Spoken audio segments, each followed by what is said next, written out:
मोहतरम उस्तादिज़ा इकराम, मोअज़्ज़ज़ मेहमान गिरामी और उनके साथ आए हुए उनके वालिदैन, उनके बड़े और प्यारे बच्चों, अस्सलामु अलैकुम व आदाब। आज हम सब अपने प्यारे वतन हिंदुस्तान का यौम आज़ादी मनाने के लिए यहाँ जमा हुए हैं। ये दिन हर हिंदुस्तानी के लिए खुशी, फख्र और शुक्रगुजारी का दिन है। 15 अगस्त 1947 को हमारा मुल्क बरसों की गुलामी के ये आज़ादी हमें आसानी से हासिल नहीं हुई, बल्कि लाखों लोगों ने अपनी जान निसार की। और आज का दिन उन्हीं कुर्बानियों को याद करने का दिन है। इसी सिलसिले में बच्चों ने एक छोटी सी स्किट तैयार की है। उम्मीद है आपको पसंद आएगी, तो गौर फरमाइएगा। साहब एक खबर लाया हूँ साहब। क्या खबर है साहब? एक जरूरी खबर है साहब। रुको, मैं सर को पूछूंगा तब तक अंदर नहीं आता। ठीक है साहब। ये इसको क्या बात है? वो क्यों आया है? सर कोई खास खबर होगी तभी रात के आ रहा है। ओके इलेक्शन में चलो सर बुला रहे हैं। ठीक है साहब। साहब एक खबर लाया हूँ साहब। क्या खबर लाया है? जलियांवाला बाग में मेला लग रहा है साहब। तो फिर वहाँ सारे हिंदुस्तानी जमा हो रहे हैं साहब। अच्छा ये मतलब ये कुछ तो सोचना पड़ेगा। आप क्या मेरा इनाम साहब? इसको उसका नाम देके दफा करो। ये लो अपने नाम और दफा हो जाओ यहाँ से। यही तो मैं चाहता था, जिसकी मुझे तमन्ना थी। कल मॉर्निंग में तैयार हैं। कल का दिन हम कभी नहीं बोलेंगे। Come on follow me. और फिर वो सुबह आती है जिसका जनरल डायर को बेसब्री से इंतजार था। ये सुबह बड़ी शान से थी, मानो ऐसा कह रही थी कि कुछ बड़ा होने वाला है। लेकिन किसी भी हिंदुस्तानी के दिल में ये नहीं था। उनके दिल में अगर कुछ था तो बाग में पहुंचने की चाहिए थी। अरे बहन चलो चलो, देर हो रही है। आज हम सब बाहर जा रहे हैं। पर बहन आज तो मुसाफिर का दिन है। अरे हाँ, तुम्हें नहीं पता रहा लाला जी ने भी समारोह का बदल दिया है और कुछ जरूरी बातें भी रखी है। अरे गीता बहन जल्दी करो, देर हो रही है। अरे आ रही हूँ, बस थोड़ा ही काम बचा है। अरे काम बाद में करना हो, पहले बात चलते हैं। ठीक है आ रही हूँ। रुहाना जल्दी करो, देर हो रही है। हाँ आ रही हूँ, सारा काम सुबह से ऐसे ही पड़ा है। पहले बात चलते हैं, फिर काम कर लेंगे। हाँ चलो चलते हैं। चलो आज बहुत मजा आएगा बाग में। हाँ चलते हैं। भाइयों, आपको नहीं पता है लाला जी ने हमें मेले में बुलाया है। भाई कुलदीप, भाई सज्जन, भाई अब्दुल्ला, मेले में चलते हैं। चलो भाई चलो चलो।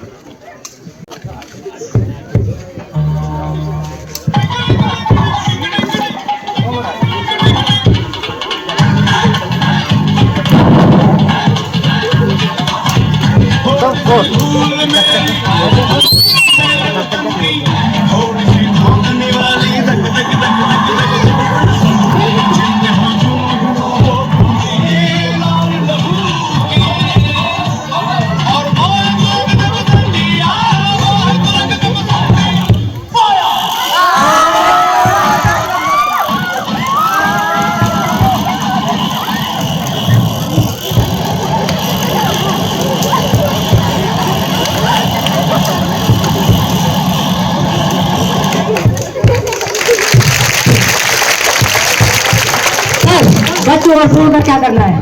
सबको उठा के कोने में फेंक दो, आग लगा दो। सर ये तो हजारों की तादाद में जाने गई हैं। यस, यही तो मैं चाहता था। मेरा नाम जनरल डायर, ये लोग कभी नहीं भूल पाएंगे और ये नाम इनके इतिहास में लिखा जाएगा। Come on follow me. हर एक के बाद जोरदार तालियां होनी चाहिए। बच्चों की आवाज चाहिए। अरे राम, ये क्या हो गया? अरे बहन उठो, बहन उठो, ये सब क्या हो गया? सबकी खुशियां उजाड़ दी। इन बेगुनाहों का क्या कसूर था? मेरा गला सभी अंग्रेजों का कीड़े पड़े थे।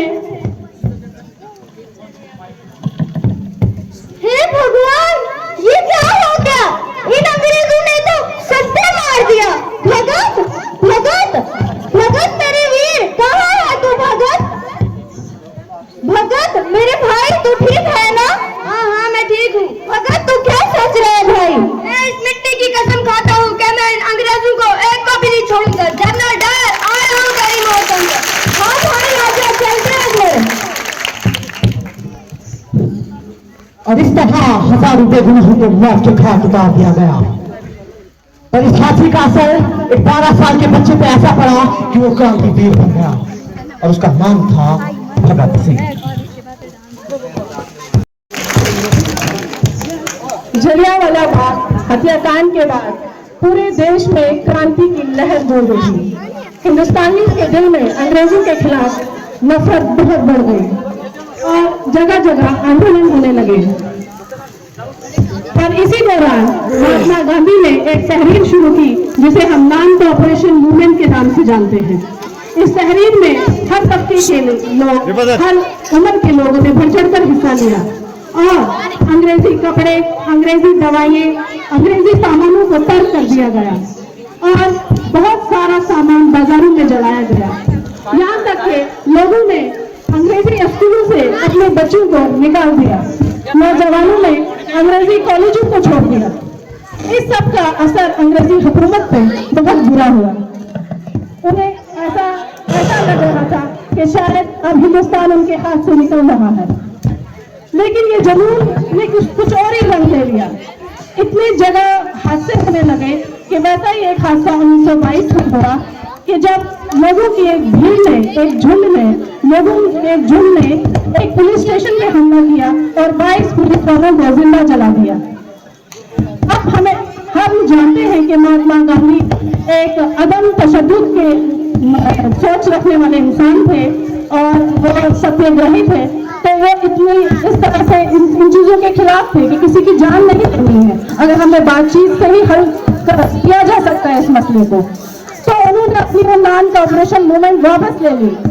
लेकिन इस सब की वजह से हिंदुस्तान का जवान तबका गांधी जी के खिलाफ हो गया। उन्हें लगता था कि अगर अंग्रेजों से लड़ना है तो उन्हीं की जबान में लड़ना है।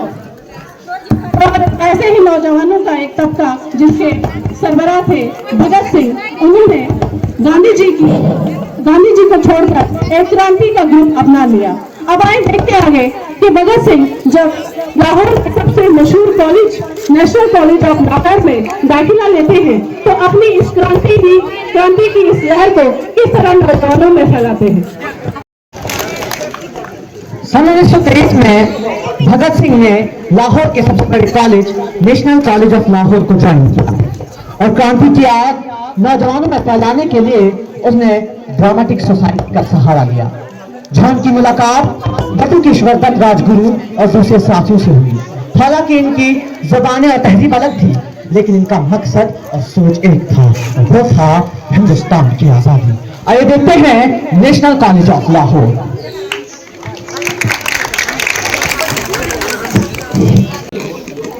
इस सरदार तो बड़ी अकड़ वाले हैं। इनका नाम भगत सिंह है और ये कॉलेज में नया आया है और ये दिन भर लाइब्रेरी में किताबें पढ़ता रहता है। इसको देश की कोई फिक्र है? ड्रामे सोसाइटी में भी हिस्सा लेता है और आज शाम को इसका प्रोग्राम भी है। क्या कहते हो, जाएंगे इसका प्रोग्राम देखने?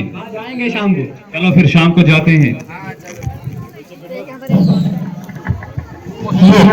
मैंने सुना है यहाँ पे कोई नया ब्लैक है।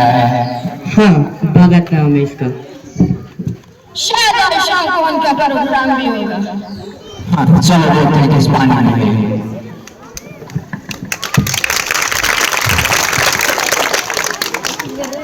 अब वो शाम आती है जब भगत सिंह का प्रोग्राम था।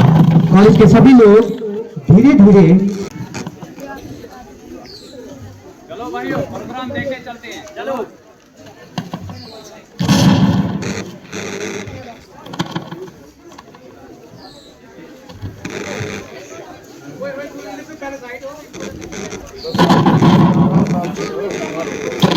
ब्लैक का प्रोग्राम। I see.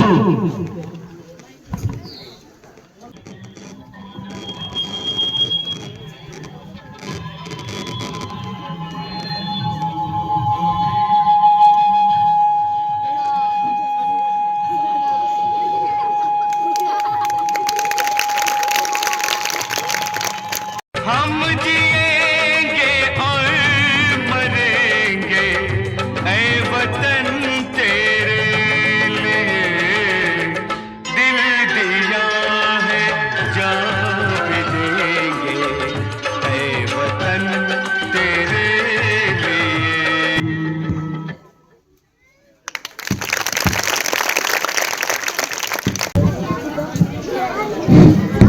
सरदार जी तो लाजवाब है, इनकी सोच तो हमारे जैसी है। इनके साथ तो मिलना पड़ेगा। हाँ चलो इनके साथ मिलके आते हैं। ये ब्लैक ज्यादा सस्ता गया। शिट, सारा मूड ऑफ कर दिया।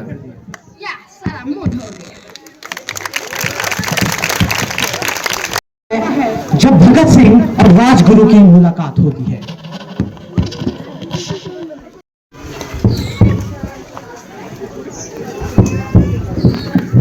और सरदार जी कैसे हैं? जी जी हमें भगत कहते हैं। जी जी, और हमें बटुकेश्वर दत्त राजगुरु कहते हैं, और ये हमारे साथी सुखदेव हैं। हाँ हाँ, कल शाम को देखा था मैंने आपको प्रोग्राम में। ये हमारे दोस्त आसिफ अली जो लॉ पढ़ते हैं, और ये हमारे साथ दूसरे दोस्त मिर्जा साहब जो किताबें लिखते हैं। चलो बैठ के बात करते हैं।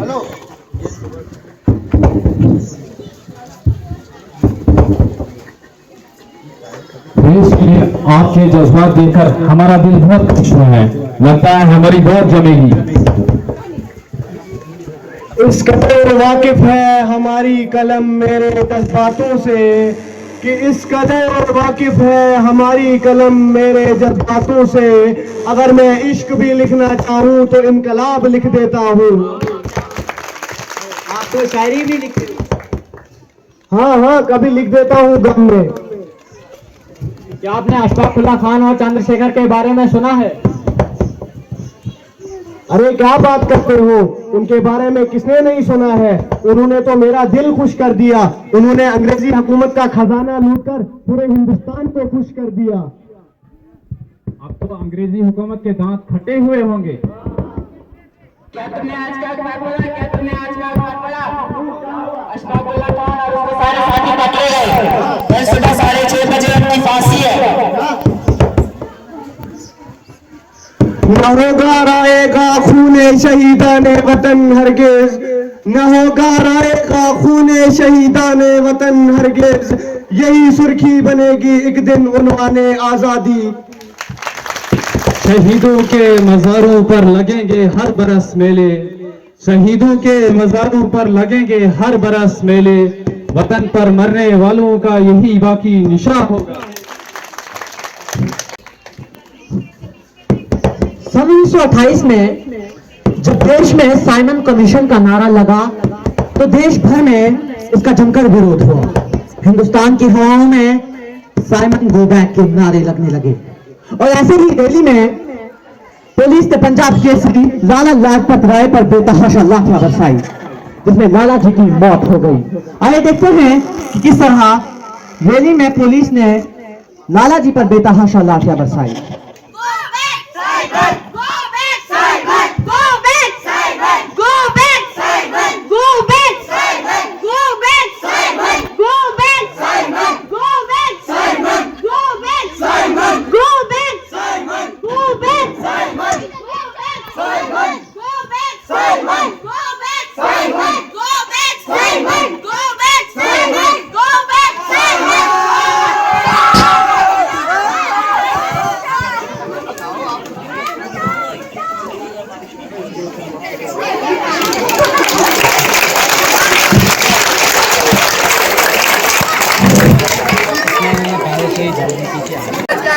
क्या तुमने आज का अखबार पढ़ा? क्यों, क्या हुआ? लाला जी की मौत हो गई।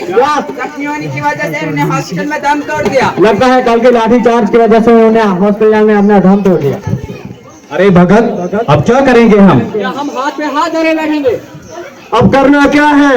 अब करना वही है जो मेरे गुरु करतार सिंह ने कहा था। मतलब कि ये हाथ के बदले हाथ, आंख के बदले आंख और जान के बदले जान। इनकलाब, इनकलाब, इनकलाब।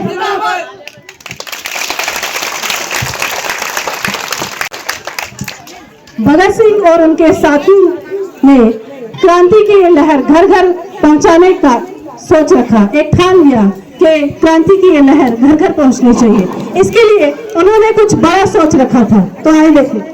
भगत सिंह और उसके साथियों ने सेंट्रल असेंबली में एक स्पेशल सेशन के दौरान बम गिराया और देश को एक नया नारा दिया, इनकलाब जिंदाबाद। वो चाहते तो भाग भी सकते थे, लेकिन उनका मकसद लोगों तक अपनी बात को पहुंचाना था, सालों से सोए हुए हिंदुस्तानियों को नींद से जगाना था।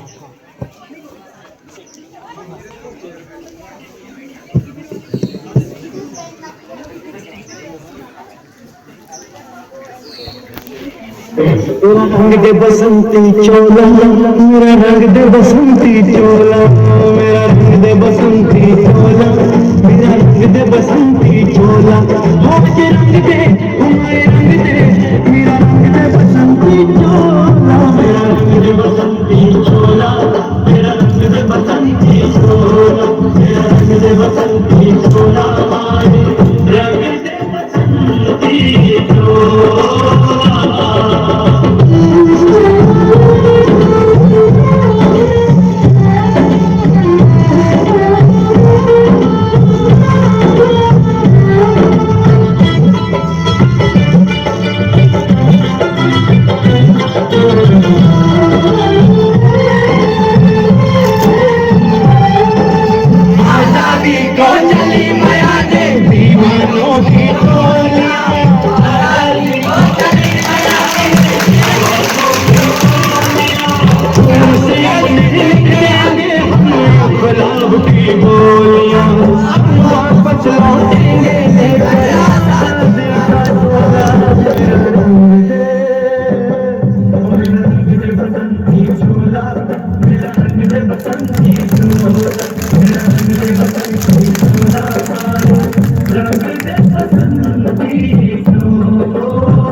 भगत सिंह, तुम और तुम्हारे साथियों को कोर्ट ने फांसी की सजा सुनाई है। अरे ये तो बड़ी खुशी की बात है, यही तो मैं चाहता था। व्हाट? ये खुशी की बात है? तुम्हारी फांसी हो गई और तुम खुशी मना रहे हो? अभी तुम्हारी एज ही क्या है? इस एज में आदमी ड्रीम डिजाइन करता है और उन ड्रीम्स को पूरा करता है। अरे वो ड्रीम्स तो मैंने बचपन नीचे देख लिए थे। ये देख रहे हो? ये मिट्टी, इसे तुम ड्रीम कहते हो? ये कोई आम मिट्टी नहीं है, ये जलियांवाला बाग की मिट्टी है, जहाँ मेरे हजारों देशवासियों का खून मिला हुआ है। और ये मिट्टी मुझे अपना मकसद याद दिलाती है, और वो मकसद है हिंदुस्तान की आजादी। देखो भगत, तुम्हारी फांसी से हिंदुस्तान को आजादी नहीं मिल सकती। तुमसे पहले भी कई लोग आ चुके हैं और मारे गए, शायद तुम्हारे बाद भी और आएंगे और मारे जाएंगे। कि जब बहता खून शहीदों का, कि जब बहता खून शहीदों का, तकदीरें पलटी कौमों की, मुझे पता है कि मेरी कुर्बानी जाया नहीं जाएगी। देखो भगत, 1857 से लेकर अब तक बहुत से बदलाव आ चुके हैं। हमारी गवर्नमेंट ने तुम्हें हेल्थ फैसिलिटीज दी, एजुकेशन दी, नौकरियां दी और तुम्हारा बहुत ख्याल रखा है। अरे वाह जनाब वाह, क्या बात करते हो। उड़ते पंछी को कैद करके दाना पानी खिलाने को आप ख्याल रखना कहते हैं, पर माफ कीजिए, अब गुलामी की जंजीरें कमजोर पड़ने लगी हैं। देखो भगत, तुम एक अच्छे इंसान हो। अगर तुम हमारी गवर्नमेंट को माफीनामा लिख के दो तो मैं तुम्हारी जान बचाने की पूरी कोशिश में रहूंगा। जब मैं 3 साल का था तो मेरे चाचा स्वर्ण सिंह वो शहीद हो गए, और जब मैं 8 साल का हुआ तो मेरे गुरु करतार सिंह वो भी शहीद हो गए। जो बेटा शहीदों में पला बड़ा है, और वो तुम्हारी गवर्नमेंट को माफीनामा लिख के देगा? No no Bhagat, nothing can be changed in one day. उन्हें ये फिक्र है हर दम के कर्जे जिफा क्या है, कि उन्हें ये फिक्र है हर दम के कर्जे जिफा क्या है। हमें ये शौक है कि देखें कि जुल्म की इंतहा क्या है। आज नहीं तो कल सोई हुई आवाम जाग जाएगी, फांसी के लिए रस्सियां कम पड़ेंगी पर गले कम नहीं पड़ेंगे। ठीक है भगत, तुम्हारी मर्जी। कल सुबह 7:30 बजे तुम्हारी फांसी होगी। अभी भी तुम्हारे पास रात है, अगर तुम्हारा इरादा बदला तो जरूर बताना। और फिर वो दिन आता है जब भगत सिंह और उसके साथियों को फांसी दी जानी थी। ये दिन आज भी भारत के इतिहास में काले अक्षरों से लिखा है, जिसे हम कभी नहीं भूलेंगे।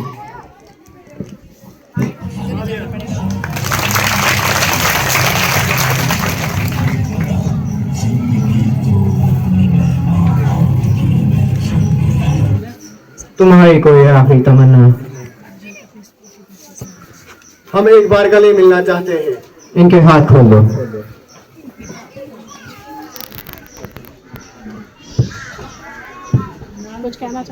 तुम कुछ कहना चाहोगे?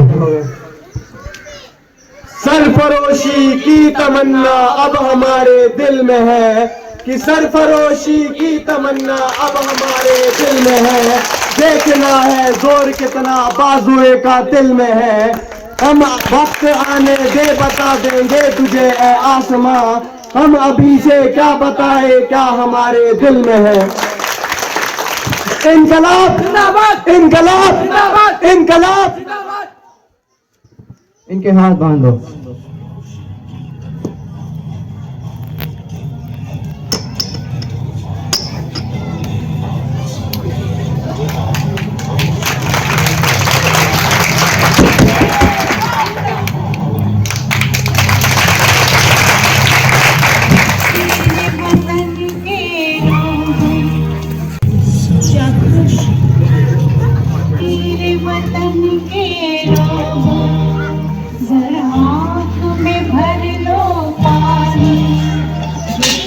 था माइक हाथ बांटकर मुसैब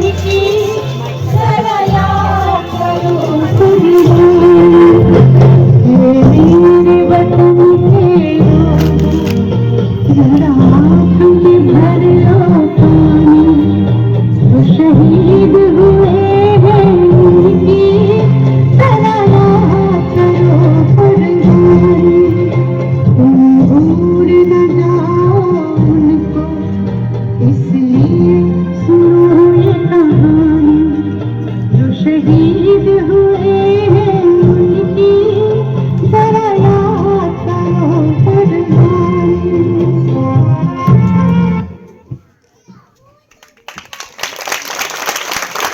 और इस तरह इस क्रांतिवीर ने भारत को आजाद कराने के लिए अपनी जान की कुर्बानी दी।